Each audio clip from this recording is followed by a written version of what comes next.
Parents of the so-called balloon boy expected to plead guilty in court to charges connected to that hoax. The pleas would be part of an agreement to avoid possible deportation of Richard Heene, who you see there, his mugshot, his wife, and possibly deporting her to her native Japan. It would also spare the couple a maximum prison sentence. They could still receive some prison time, though.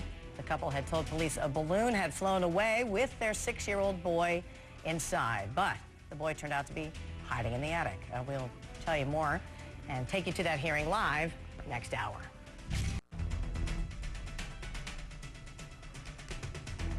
All right, quickly want to take you to a courtroom because we are hearing now that the infamous balloon boy case, there are some things happening there today. We are seeing the parents of balloon boy. This is Fort Collins, Colorado right now. Richard and Mayumi Heene. They are going to be entering their pleas today. This is Larimer County Court there in Colorado. The pleas they will enter are those of guilty, but Mayumi will be pleading to false reporting to authorities. That's like the lowest level misdemeanor in the state. And then Richard Heene will be pleading guilty to attempting to influence a public servant. So again, they have just arrived in the courtroom. You can barely see him there.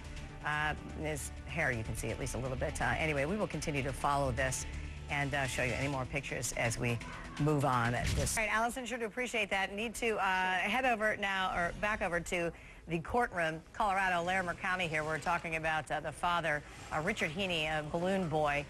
They are entering their guilty pleas today. Let's go ahead and see if we can listen in for a moment. If Richard Heene ends up going to that microphone, I will wait for that. Mr. Lane, since meanwhile, well, actually, let's listen to the attorney. Appearance before the district court, certainly is entitled to be advised under Rule 5. Would you like me to do that? No, Your Honor. We will waive any further reading of rights or charges. We are prepared at this time to enter a plea of guilty to attempt to influence a public servant, a Class 4 felony. Okay.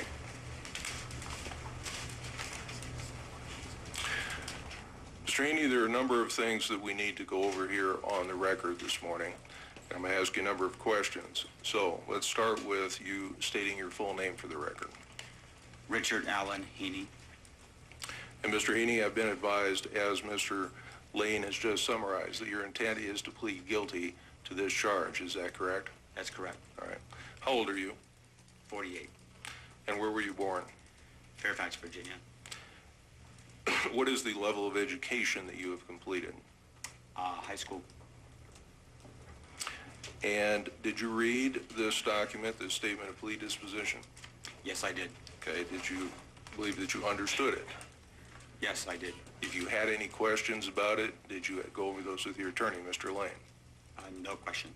Okay.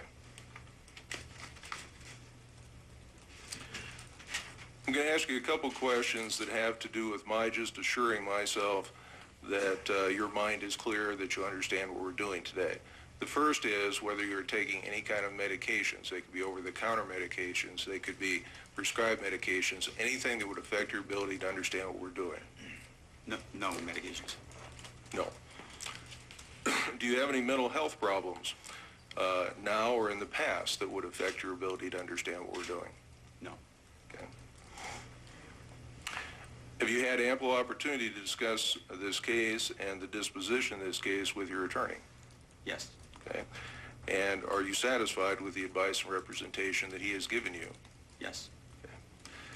And Mr. Lane, do you believe that the defendant understands his rights and he understands his plea agreement? Your Honor, I've gone over his constitutional rights with him. We have thoroughly discussed this plea.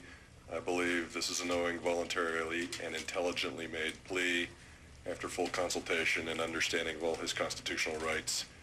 And we will further waive any additional reading of rights. Okay. In any event, though, Mr. Heene, and I appreciate your attorney telling me that, I do think there are some things that under the law and under Rule 11, I need to go over with you in court and make sure that you understand. So, you are presumed innocent.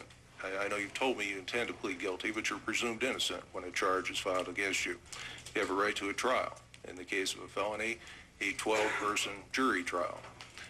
That would be a speedy and public trial. You and your attorney would get to participate in the choosing of those jurors. Those jurors would be advised that the burden is on the people at that trial to prove each and every element of the charge against you beyond a reasonable doubt. The burden is not on you to prove your innocence or to disprove those charges. The burden is on the people, and the jury would be told that. Excuse me. Your attorney would have a right to cross-examine any witnesses against you at the trial. You could choose to put on a defense or not at that trial. If you had any legal defenses, they could be raised at that trial. Also importantly is you have a right to remain silent. And you and you alone would have the right to decide after you heard the evidence against you whether you wanted to give up that right to remain silent and testify at that trial or to continue to remain silent. And you wouldn't have to make that decision until you heard all the evidence against you at the trial. If you were convicted at trial, you would have a right to appeal. You're giving up all these rights if you plead guilty. There will be no trial. You're giving up your presumption of innocence because you're going to tell me you're guilty. You're giving up your right to remain silent because either you or your attorney are going to tell me that, in fact, you did do something justifying this charge and the guilty plea to that charge. Do you believe you understand those rights? I do. Okay, and you understand that you're waiving them if you plead guilty? Yes, I do. Okay. Is your decision to plead guilty voluntary? Yes. Okay. Now, it is important that you understand what you are going to plead guilty to. The charge against you is attempt to influence a public servant. And what that count states is that in Larimer County, Colorado, on or about October 15th, 2009, you unlawfully and feloniously attempted to influence James Alderton, a public servant, by means of deceit with the intent thereby to alter or affect the public servant's decision, vote, opinion, or action concerning a matter which was to be considered or performed by the public servant or the agency or body of which the public servant was a member. And the word intent is in that charge, meaning pretty much what it means in common English, that you intended that result, that there was a conscious mental state that you had. Do you understand that charge? Yes. You understand the word intent as well? Yes. All right.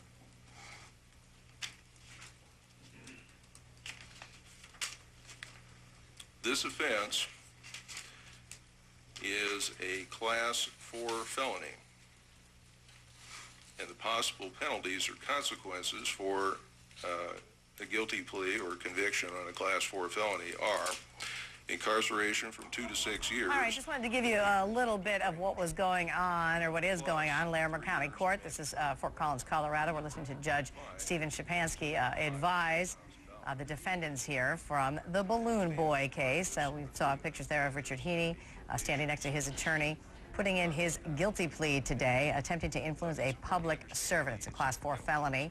And also his wife, Mayumi Heene, plans to plead guilty today as well to false reporting to authorities. That's a Class 3 misdemeanor, the lowest actual level of misdemeanors in the state. So these stipulations do carry possibility of up to 90 days in jail for Richard Heene and about 60 days in jail for Mayumi Heene, along with probation. So those decisions will be made, of course, later on. But again, that's what's going on in the Larimer County Courthouse today. We'll take a quick break and back here in just a moment.